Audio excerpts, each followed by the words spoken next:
Cognac au cœur. Je suis tous les jours dehors au contact avec la nature, pas de téléphone qui sonne ou très peu, on va dire. On déroule le travail, mais il n'y a pas la pression des plateformes comme dans les bureaux, comme j'ai vécu, où tous les téléphones sonnent. Enfin, c'est un brouhaha incessant. Là, on fait du bruit avec le tracteur, avec les outils, mais c'est pas oppressant. L'élaboration du cognac réclame de nombreuses compétences et savoir-faire. Dans ce podcast, on découvre les parcours, les aventures et les métiers des hommes et des femmes qui font de cette eau de vie un spiritueux unique. Unique comme le parcours de Florent que nous allons entendre dans cet épisode. Après un burn-out, ce quarantenaire a quitté un poste de cadre dans l'industrie pour devenir technicien viticole tractoriste au sein de l'appellation Cognac. Comment a-t-il réussi cette reconversion ? Et a-t-il trouvé un équilibre vie pro, vie perso ?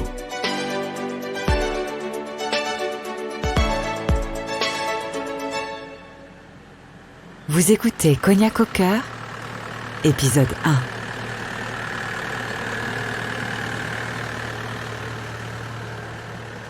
Je suis technicien viticole au sein d'une petite exploitation familiale.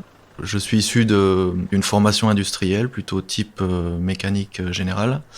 J'ai fait un BEP, bac pro productique, BTS méthode, école d'ingénieur, industrialisation et master 2 en management de projet. Donc tout ça, je l'ai fait en plusieurs fois, en plusieurs étapes, on va dire.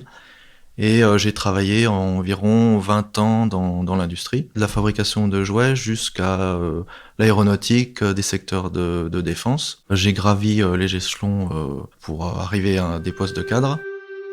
Qu'est-ce qui s'est passé ? J'ai subi la crise des subprimes en 2009. Puis moi, j'ai été, on va dire, avalé par la spirale de la charge de travail, la pression, le stress. Et j'ai fait un burn-out, carrément, à ne plus pouvoir travailler, en parler, c'était une catastrophe. J'ai pas un tempérament à me laisser aller et à rester chez moi. Donc j'ai fait seulement 15 jours d'arrêt pour ensuite reprendre sur les chapeaux de roue.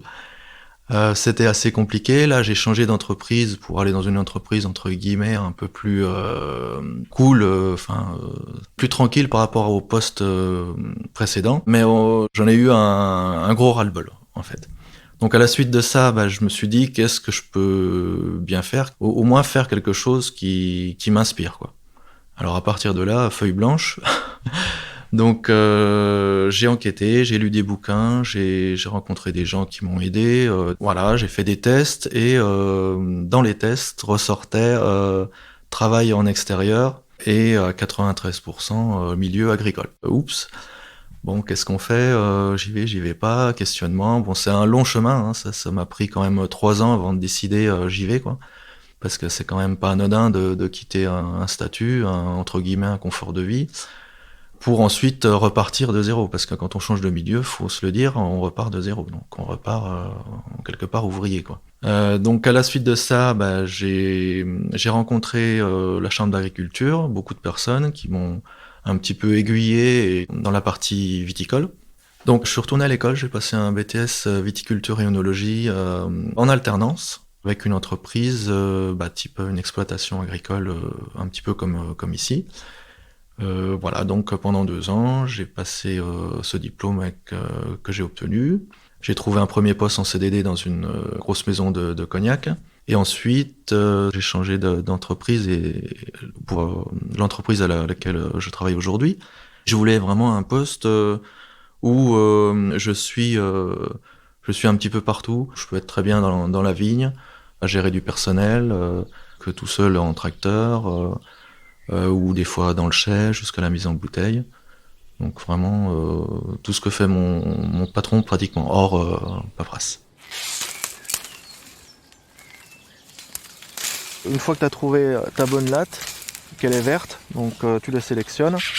Et l'idée, c'est qu'elle soit pas trop haute.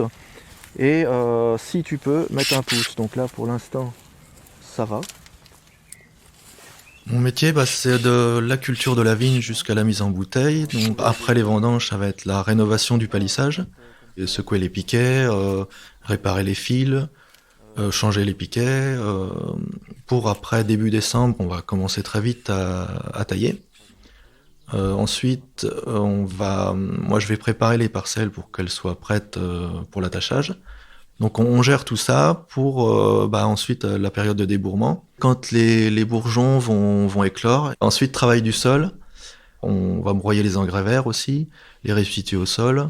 Et puis après, traitement, faucillage.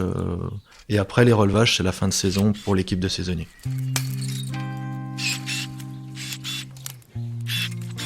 Ce qui me plaît, c'est la variété des tâches. Parce que dès qu'on va commencer à s'ennuyer ou à fatiguer sur une tâche, généralement, on arrive au début de la nouvelle tâche. Donc en fait, on n'a pas trop le temps de s'ennuyer. On enchaîne plutôt les tâches, une à une.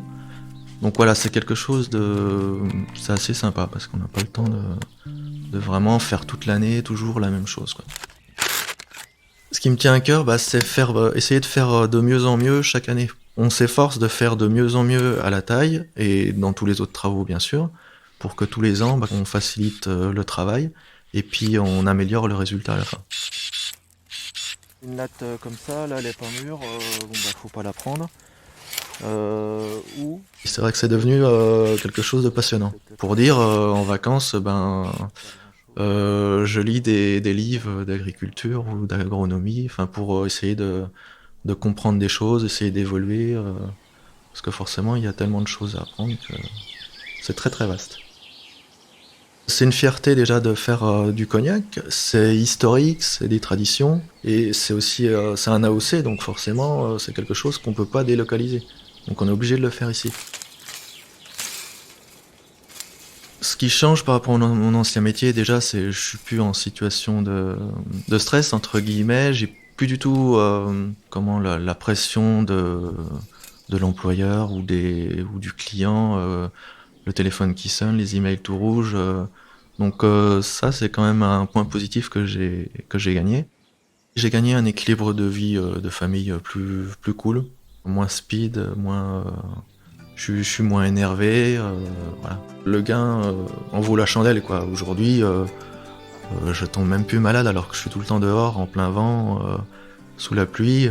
Ça se passe plutôt bien. Une reconversion réussie parce que je m'ennuie pas dans mon travail et puis j'ai sans arrêt des choses à améliorer. J'ai pas encore été au bout de ce travail. Quand je vois énormément de gens qui font des reconversions, qui réussissent aussi, énormément aussi de gens qui font pas de reconversion, puis qui continuent à s'ennuyer ou à être au travail, à aller la boule au ventre, à se dire mince, faut qu'encore que j'aille au travail, je vais m'ennuyer ou je vais... Ça je pouvais plus.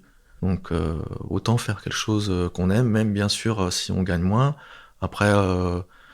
c'est des postes aussi évolutifs. Pour ma part, je vais aussi évoluer. J'évolue aussi tous les jours en termes de tâches.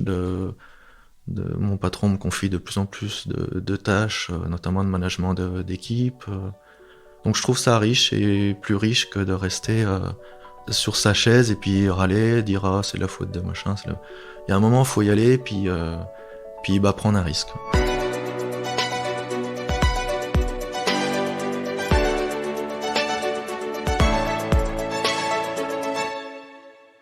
La filière Cognac recrute. Vous aussi, rejoignez-nous. Rendez-vous sur le site cognacaucoeur.fr.